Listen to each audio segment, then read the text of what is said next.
Hello student, स्वागत है आप सभी का आज के सेशन में। कैसे हैं बच्चे आप सभी लोग? चलिए स्टार्ट करते हैं आज के सेशन को। सबसे पहले रिवाइज करेंगे कल की खबरों को। तो देखते हैं, सबसे पहले हमने कल कौन सी न्यूज़ पढ़ी थी। आपको बच्चे एक मोबाइल एप्लीकेशन का नाम याद रखना है। इसका नाम है इंटीग्रेटेड डिजिटल ऐप। ठीक है, शॉर्टकट में इसे इन ऐप कहा जाएगा।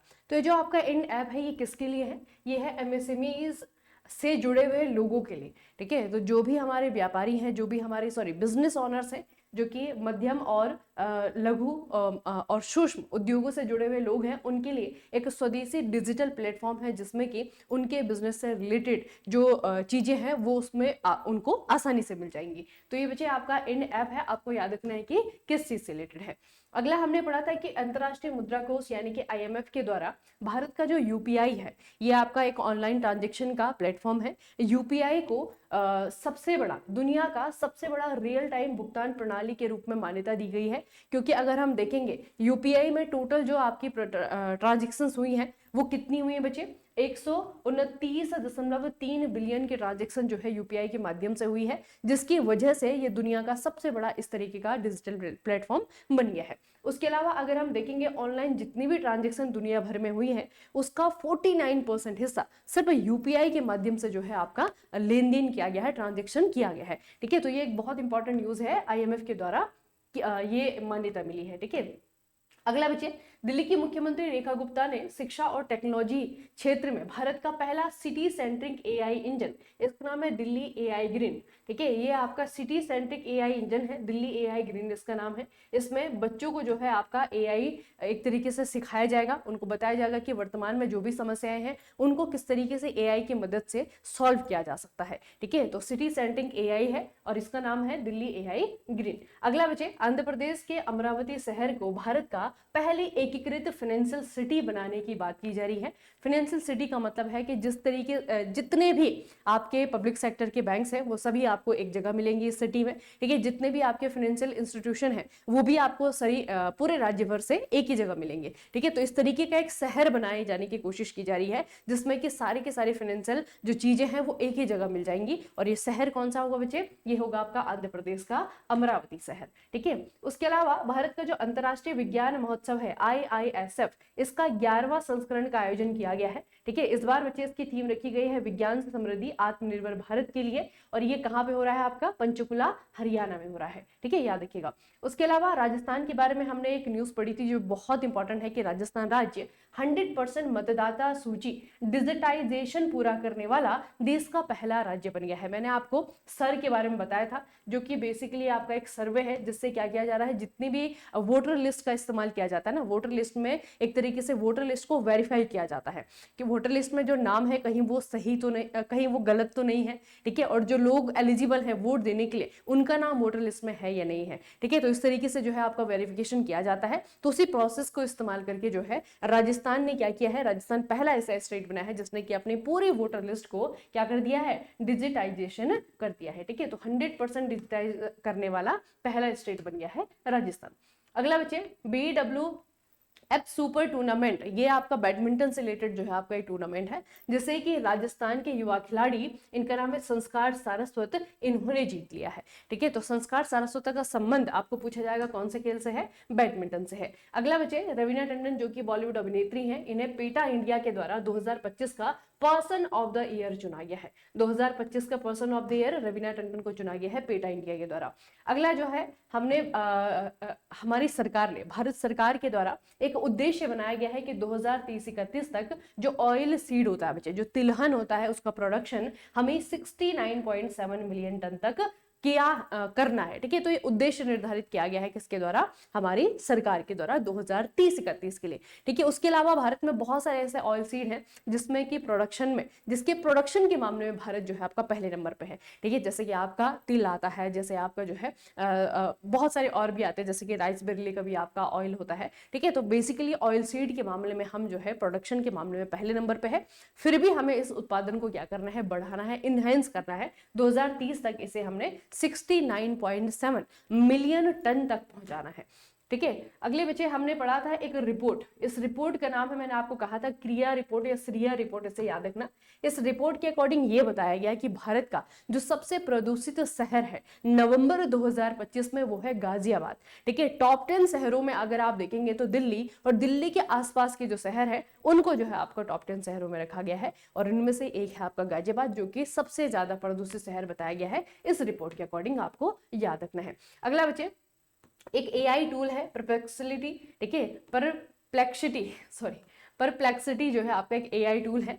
इसमें जो है आपका ब्रांड एम्बेसडर के रूप में और इन्वेस्टर के रूप में, ठीक है, इन्वेस्टर भी जो है आपके बने हैं और ये ब्रांड एम्बेसडर भी बने हैं। इनका नाम है क्रिस्टियानो रोनाल्डो। ठीक है, याद रखना बच्चे, बहुत इंपॉर्टेंट जो है आपका ये न्यूज़ है, याद देखना है आपको कि क्रिस्टियानो रोनाल्डो को इन्वेस्टर भी बनाया गया है, और साथ में इन्वेस्टर तो खुद बने होंगे लेकिन ब्रांड एम्बेसडर भी जो है आपका चुना गया है परप्लेक्सिटी का। ठीक है, तो ये आपका एआई टूल है, जिस तरीके से आपका चैट जीपीटी है, जिस तरीके से आपका जेमिनी है। ठीक है, उसके अलावा बच्चे आपकी अगली खबर हमने पढ़ी थी, एक खिलाड़ी है, इनका नाम है सर्वज्ञ सिंह कुशवाहा, मध्य प्रदेश के हैं, और कितने साल के, केवल 3 साल के हैं। ठीक है, केवल 3 साल के जो है शतरंज खिलाड़ी हैं, और सबसे कम उम्र के ऐसे शतरंज खिलाड़ी बने हैं जिन्होंने कि फिडे की रेटिंग जो है आपके हासिल की है। ठीक है, तो अभी जो है बच्चे आपका ये 1500 की रेटिंग पे है, और इनका नाम आपको याद रखना है सर्वज्ञ सिंह कुशवाहा है। ठीक है, 3 साल के हैं ये, दुनिया के सबसे कम उम्र के फिडे रेटेड शतरंज खिलाड़ी ये बन गए हैं। अगला बच्चे एक और खिलाड़ी का नाम मैंने आपको बताया था कि याद रखना, इनका नाम है लैंडो नॉरिस। ठीक है, लैंडो नॉरिस नाम है, ये आपके ब्रिटेन के खिलाड़ी हैं, और ये कार रेसिंग ड्राइवर है। हाल ही में इन्होंने एक फार्मूला 1 जीता है, और पहली बार जो इन्होंने अपने कैरियर में फार्मूला 1 जीता है, तो काफी चर्चाएं इनकी हो रही हैं। ठीक है, तो लैंडो नॉरिस का नाम याद रखना, ब्रिटिश खिलाड़ी है, और कार रेसिंग जो है आपका इनका खेल है। चलिए अब स्टार्ट करते हैं आज की खबरों को पढ़ना। सबसे पहले है दीपावली। दीपावली को यूनेस्को की मानवता की अमूर्त सांस्कृतिक विरासत के लिस्ट में जोड़ने को मंजूरी दे दी गई है। ठीक है, इंपॉर्टेंट न्यूज है, याद रखना बच्चे। ठीक है, इसे जो है इस सूची में शामिल किया गया है। यूनेस्को की आपकी ये लिस्ट होती है। ठीक है, यूनेस्को की जो है आपकी एक लिस्ट होती है, और इस लिस्ट में दीपावली को जोड़ा गया है। और क्या अवसर था, क्या जो है आपकी मीटिंग थी जिसमें कि ये डिसीजन लिया गया, तो ये मीटिंग बच्चे आपकी यूनेस्को की थी, अंतर सरकारी समिति की। ठीक है, अंतर सरकारी समिति की एक मीटिंग थी जो कि आपका नई दिल्ली में आयोजित की गई थी। इसी मीटिंग में डिसीजन लिया गया कि दीपावली को इस लिस्ट में इंक्लूड किया जाएगा। अब ये जो लिस्ट है, भारत से हमें देखना है कि इस लिस्ट में टोटल कितने अभी जो है आपकी चीजें हैं। ठीक है, तो वर्तमान में अगर आप देखेंगे तो 15 चीजें इसमें आपको मिलेंगी। सबसे पहले कौन सी ऐसी चीज थी जिसे कि इनटेंजिबल कल्चरल हेरिटेज एलिमेंट के रूप में स्वीकार किया गया था यूनेस्को के द्वारा, तो सबसे पहले जो है आपका कुटियाट्टम, ये संस्कृत थिएटर होता है कुटियाट्टम। ठीक है, 2008 में से इंक्लूड किया गया। ट्रेडिशन ऑफ वैदिक चैंटिंग, ठीक है, वैदिक जो मंत्रोच्चार किया जाता है वो भी आपका 2008 में। ठीक है, रामलीला को भी जो है आपका 2008 में। आपका रम्माण बहुत फेमस है, आपका उत्तराखंड में जो है आपका एक डांस होता है। ठीक है, लोक पर्व है यहाँ पे। ठीक है, तो वो आपका 2009 में इंक्लूड किया गया। और अभी रिसेंट की अगर हम बात करें बच्चे, तो आपका 2014 में आपका बच्चे यहाँ पे जांदियाला गुरु, ठीक है, पंजाब में बच्चे आपके जो कॉपर क्राफ्ट होता है, ठीक है, जो ब्रास और कॉपर क्राफ्ट होता है ना, उसको यहाँ पे इंक्लूड किया गया था 2012 में, 2014 में, 2016 में जो है आपका नवरोज त्योहार को, 2016 में जो है आपका योगा को, ठीक है, 2017 में आपका कुंभ मेला को, 2021 में जो कोलकाता की दुर्गा पूजा होती है उसे इंक्लूड किया गया था, और जो सबसे रिसेंट इसमें एडिशन है वो है आपका 2023 का गरबा फ्रॉम गुजरात। ठीक है, ये आपका सबसे लेटेस्ट जो है आपका एडिशन था। और अभी आपको याद रखना है कि 2025 में 2025 में दिवाली को, है ना, जो कि हिंदुओं के लिए बहुत ही पवित्र और बहुत ही खुशी से मनाए जाने वाला त्योहार है, उसको यहाँ पे इंक्लूड कर दिया गया है। ठीक है, याद रखेंगे बच्चे। अगली खबर हमने पढ़ी है इंडिगो एयरलाइंस से। आजकल इंडिगो एयरलाइंस के बारे में बहुत सारी न्यूज आप ऐसे देख रहे होंगे कि इंडिगो एयरलाइंस जो है स्थगित बहुत ज्यादा हो रही है ना, फ्लाइट जो है डिले हो गई है, फ्लाइट जो है आपकी कैंसिल हो गई है। ठीक है, तो रिसेंटली ऐसी जो है आपकी बहुत सारी बड़े पैमाने पे ऐसी घटनाएं देखने को मिली हैं जिसमें कि आपका देरी देखी गई है ना, रद्दीकरण कैंसिलेशन देखा गया है कि फ्लाइट जो आपकी कैंसिल हो गई है, फ्लाइट आपकी लेट हो गई है। ठीक है, या फिर कोई ना कोई प्रकार का उसमें व्यवधान आ गया है ना, इस तरीके की चीजें जो है आपका लगातार हुई, जिसके कारण जो है सैकड़ों उड़ानें जो है आपके आपकी रद्द हुई और हजारों यात्री जो है इससे प्रभावित हुए। ठीक है, उसके बाद जो बचे आपका DGCA है, नगर विमानन महानिदेशालय। ठीक है, DGCA के द्वारा इस परिचालन संकट के लिए इंडिगो के सीईओ है बच्चे आपके पीटर एल्वर्स। इनका नाम याद रखना, ये आपका सिंपल से 1 नंबर का क्वेश्चन है कि इंडिगो के सीईओ कौन है, तो पीटर एल्वर्स है। इनको DGCA के द्वारा कारण बताओ नोटिस जारी किया गया है, जिसमें कि परिचालन विफलताओं, स्टाफ कमी और नए क्रू नियमों पर सवाल उठाए गए हैं। ठीक है, तो इंडिगो एयरलाइंस जो है काफी चर्चाओं में है आजकल, तो इसके सीईओ का नाम आपका इन जनरल भी पूछा जा सकता है कि सीईओ कौन है। ठीक है, तो DGCA के द्वारा इसके सीईओ को जो है आपका कारण बताओ नोटिस जो है आपका भेजा गया है। ठीक है, अगला बच्चे देखिए, न्यूज जो है आपकी अब हो गई है पक्की। इससे पहले हमने पढ़ा था, जब मैंने रसिया के और भारत के बीच में जो समझौते आपको बताए थे, उसमें हमने देखा था कि रसिया ने कहा है कि मैं इंटरनेशनल जो बिग कैट अलायंस है इसमें शामिल होने के लिए सोचूंगा। तो सोच लिया है बच्चे रसिया ने। ठीक है, रसिया अंतर्राष्ट्रीय बिग कैट अलायंस में 19वें सदस्य के रूप में शामिल हो गया है। इससे कि लुप्तप्राय बड़ी बिल्लियों की रक्षा के लिए भारत के नेतृत्व वाले वैश्विक प्रयासों को मजबूती मिली है। ठीक है, तो ये जो बच्चे आपका अंतर्राष्ट्रीय बिग कैट अलायंस देख रहे हैं ना, अलायंस का मतलब क्या होता है, अलायंस का मतलब होती है संधि। ठीक है, एक प्रकार का गठबंधन। तो ये जो गठबंधन है ये भारत के द्वारा शुरू किया गया है, और ये गठबंधन किस चीज के लिए होगा कि जो बिग कैट फैमिली के जितने जानवर है, अभी बताऊंगी कौन कौन से जानवर, तो जो बिग कैट फैमिली के जानवर हैं उनको बचाया जा सके, उनको संरक्षण दिया जा सके। और अकेले एक देश इसमें नहीं करेगा, बहुत सारे देश जो है आपके आपस में मिलकर के इस संरक्षण को करेंगे, तो तभी जो है आपकी ये जो प्लान है, ये जो आपकी योजना है वो सक्सेसफुल हो जाएगी। ठीक है, तो इसमें 19वें देश के रूप में जो है आपका रसिया एंटर कर गया है, याद रखिएगा आपको प्रश्न पूछा जाएगा। अब थोड़ा सा इसका स्टैटिक पोर्शन में बच्चे देख लें। अगर हम देखें IBC है, इंटरनेशनल बिग कैट अलायंस है, अंतरराष्ट्रीय बिग कैट अलायंस बड़ी बिल्लियों के संरक्षण के लिए पहला वैश्विक गठबंधन है। स्थापना 9 अप्रैल 2023, आधिकारिक दर्जा 23 जनवरी 2025 से ये जो है आपका इंप्लीमेंट हुआ है। ठीक है, स्थापना इसकी 9 अप्रैल 2023 को किया गया था। मुख्यालय इसका हेडक्वार्टर जो है आपका भारत में है, क्योंकि भारत के द्वारा इसे इनिशिएट किया गया है।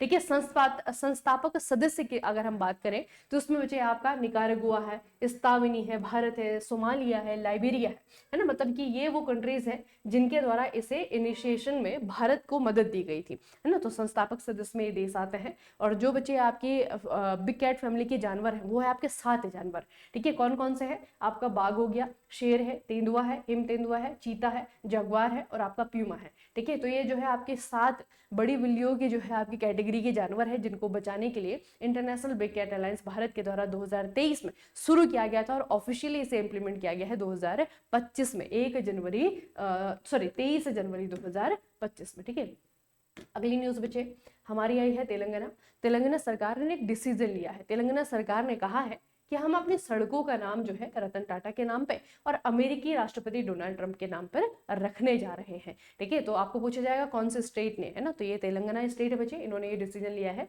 डोनाल्ड ट्रंप एवेन्यू आपको देखने को मिलेगा हैदराबाद में, अमेरिकी वाणिज्य दूतावास के पास में। एक प्रमुख सड़क का नाम जो है आपका रखा गया है रतन टाटा रोड, जो है आपका नेहरू आउटर रिंग रोड पर रवीरियाला में प्रस्तावित ग्रीनफील्ड रेडियल रोड का नाम गूगल स्ट्रीट के नाम पर, गूगल स्ट्रीट के आगामी सबसे बड़े कैंपस अमेरिका के बाहर के पास वाली सड़क को गूगल स्ट्रीट नाम दिया गया। तो बेसिकली ये नाम जो है आपके वो चेंज किए गए हैं। ठीक है, गूगल के नाम पे गूगल स्ट्रीट है, रतन टाटा रोड है, आपका जो है डोनाल्ड ट्रंप एवेन्यू है। ठीक है, तो ये जो है ज्यादातर चर्चा हो रही है डोनाल्ड ट्रंप के कारण। ठीक है, तो याद रखना कि डोनाल्ड ट्रंप एवेन्यू आपको कहाँ पे मिलेगा, तेलंगाना में, हैदराबाद में। ठीक है, कुछ और नाम भी जो है प्रपोज किए गए हैं गवर्नमेंट ऑफ तेलंगाना के द्वारा, जैसे कि माइक्रोसॉफ्ट रोड है, विप्रो जंक्शन है। ठीक है, तो ये नाम भी आपके प्रस्तावित है, लेकिन ये तो जो है आपके फाइनलाइज है, तो आपको याद रखना है रतन टाटा और आपके डोनाल्ड ट्रंप, इनके नाम पे जो है आपकी रोडों का नाम रखा जाएगा। ठीक है, अगला बच्चे खिलाड़ी है, इनका नाम याद रखना, इनका नाम है जोरवीर सिंह संधू। आपको पूछा जाएगा किस खेल के खिलाड़ी हैं, भारतीय निशानेबाज है। ठीक है, निशानेबाज है। इन्हें दोहा कतर में आयोजित ISSF पीपल्स चॉइस पुरुष एथलीट ऑफ द ईयर 2025 चुना गया है। तो बच्चे जो शूटिंग होता है ना, निशानेबाजी एक खेल है, तो निशानेबाजी को अंतरराष्ट्रीय स्तर पर रेगुलेट करने का काम कौन करता है, ISSF करता है। ठीक है, इंटरनेशनल शूटिंग फेडरेशन है ये। तो इनके द्वारा जो है पुरस्कार दिए गए हैं। इन पुरस्कारों में बहुत सारी कैटेगरी होती है, उसमें से एक कैटेगरी होती है आपकी पीपल्स चॉइस पुरुष एथलीट ऑफ द ईयर। ठीक है, तो ये चुना गया है आपका जोरवीर सिंह संधू को, जो कि भारतीय निशानेबाज है। ठीक है, तो इसके कारण बच्चे इनकी चर्चा है, आपको याद रखना है। अगला, महाराष्ट्र सरकार ने फुटबॉल लेवल को बेहतर बनाने के लिए प्रोजेक्ट प्रोजेक्ट महादेवा की शुरुआत की है। इस योजना के तहत महाराष्ट्र राज्य के अलग अलग इलाकों में 30 लड़कों और 30 लड़कियों को चुना गया है। इन्हें 5 साल की फुल स्कॉलरशिप मिलेगी, जिसके अलावा कोचिंग, पढ़ाई, पोषण, उपकरण और मेंटल स्ट्रेंथ ट्रेनिंग भी दी जाएगी। ठीक है, तो ये महादेवा है बच्चे, मतलब कि इन खिलाड़ियों को, ये जो आपके 30 लड़के 30 लड़कियां चुनी गई हैं, इनको जो है फुटबॉल में ट्रेन किया जाना है। ठीक है, अगली खबर बच्चे आपकी एनवायरनमेंट से रिलेटेड है। 2 टाइगर रिजर्व आपको याद रखने हैं। एक तो आपको याद रखना है पेंच टाइगर रिजर्व जो कि मध्य प्रदेश में है, यहाँ से एक बाघिन को, ठीक है, रामगढ़ विषधारी टाइगर रिजर्व जो कि आपका बूंदी राजस्थान में है, यहाँ पर ट्रांसलोकेट किया जा रहा है, यानी कि स्थानांतरित किया जा रहा है। ठीक है, बस इतना आपको याद रखना है। आपको पूछा जाएगा पेंच टाइगर रिजर्व कहाँ पे है, मध्य प्रदेश में है। ठीक है, आपका जो ये रामगढ़ विषधारी टाइगर रिजर्व है बूंदी राजस्थान में है, इतना याद रखेगा। ये क्यों चर्चाओं में है, ये आपका बूंदी राजस्थान वाला, क्योंकि यहाँ पे एक बाघिन को, ठीक है, क्या किया गया है, ट्रांसलोकेट किया गया है। ठीक है, ये राजस्थान का, अच्छा इसकी खास बात ये भी है कि राजस्थान का पहला अंतरराज्यीय स्थानांतरण है। भारत का दूसरा अंतरराज्यीय बाघ स्थानांतरण है, पहला 2018 में किया गया था, मध्य प्रदेश से उड़ीसा में जो है आपका भेजा गया था। अभी जो बच्चे दूसरी बार ऐसा हो रहा है कि इसे जो है आपका यहाँ से ट्रांसलोकेट किया जा रहा है। ट्रांसलोकेट समझते हैं ना, एक जगह से दूसरी जगह भेज देना, है ना। जैसे हम अगर इंसानों के लिए अगर हम बात कहें, है ना, तो उसमें जो है आपका बच्चे पलायन भी कह देते हैं, एक जगह से दूसरी जगह जाना, है ना। तो ये जो है आपका बाघों का बेसिकली आपका ट्रांसलोकेशन है। तो ये पहली बार 2018 में हुआ था, जब आपका मध्य प्रदेश से उड़ीसा के सतकोसिया टाइगर रिजर्व में आपका किया गया था। अब जो है पेंच टाइगर रिजर्व जो कि मध्य प्रदेश है, यहाँ से एक बाघिन को जो है आपका विषधारी टाइगर रिजर्व में भेजा जा रहा है। अब बाघिन को भेजा जाएगा तो ऑब्वियस सी बात है बच्चे की वहाँ पे वो बच्चे जन्मेंगी, है ना, उसके बाद में जो है उनकी पॉपुलेशन वहाँ पे बढ़ेगी, तो इसे ही जो है आपका ट्रांसलोकेशन कहा जाता है। जैसे कि आपका किसके साथ हो रहा है, चीताओं के साथ। हमारे देश में चीता खत्म हो गए थे, तो हमने मंगाए नामीबिया से, हमने मंगाए साउथ अफ्रीका से, और उनको फिर ट्रांसलोकेट किया गया यहाँ पे, है ना, यहाँ पे जो है आपका मध्य प्रदेश में आपका किया गया। ठीक है, कूनो नेशनल पार्क के अंदर। तो वहां पे जो है उनको फिर बढ़ाया जाएगा, उनको जो है यहाँ पे रखना, मतलब यहाँ पे सरवाइव करेंगे ना, धीरे धीरे यहाँ पे भी जो है आपकी चीता की पॉपुलेशन बढ़ जाएगी। ठीक है, तो वही जो है बच्चे आपका बाघों के साथ में किया जाता है। ठीक है, आपको बस याद रखना है कि कौन से नेशनल पार्क से, कौन से टाइगर रिजर्व से, कौन से टाइगर रिजर्व में ले जाया जा रहा है। ठीक है, अबू धाबी ने 8-9 दिसंबर 2025 को ग्लोबल एआई शो 2025 की मेजबानी की है। याद रखिएगा बच्चे, आपको पूछा जाएगा ग्लोबल एआई, एआई समझते ना, artificial intelligence, global AI show 2025 का कहाँ पर हुआ है, तो ये आपका हुआ है अबू धाबी में। ठीक है, बस इतना आपको बच्चे याद रखना है। अगली न्यूज बच्चे अदानी समूह से रिलेटेड है। अडानी ग्रुप ने तेलंगाना में लगभग 2500 करोड़ की लागत से 48 मेगावाट के अत्याधुनिक एआई ग्रीन डेटा सेंटर की स्थापना कर रहा है यहाँ पे। ठीक है, तो बस आपको याद रखने की कहाँ पे कर रहा है, तो तेलंगाना में अडानी के द्वारा, अडानी समूह के द्वारा, अडानी ग्रुप के द्वारा आपका अत्याधुनिक एआई ग्रीन डेटा सेंटर जो है आपका बनाया जा रहा है तेलंगाना में। इतना बच्चे हमें याद रखना है। चलिए, उसके अलावा आपका बच्चे जो ग्रुप डीआरडीओ से जुड़े हुए जो बच्चे हैं, तो डीआरडीओ में आपका टेस्ट सीरीज जो है आपको बिल्कुल फ्री मिलेगी कोर्स में, ये सभी को पता होगा। तो टेस्ट सीरीज भी आपकी अपलोड है, ठीक है, अपलोड होनी स्टार्ट हो जाएंगी कल से। तो जो भी बच्चा तैयारी कर रहा है, कुछ सब्जेक्ट आपको ऐसे लग रहा है कि मेरे कंप्लीट है ना, मेरे पहले से पढ़े हुए हैं, तो आप जो है टेस्ट सीरीज दीजिए बच्चे, है ना। साथ साथ में जो है आपके टेस्ट सीरीज देना भी आपका एक काम है, ठीक है, उसको भी आपको करना है, क्योंकि समय आपको बहुत ज़्यादा नहीं मिलेगा। चलिए फिर आज का सेशन हम यहीं पे खत्म करते हैं, मिलेंगे फिर कल के सेशन में। तब तक के लिए पढ़ते रहिए, बढ़ते रहिए, अपना खूब सारा ख्याल रखिएगा। आप सभी का बहुत बहुत धन्यवाद।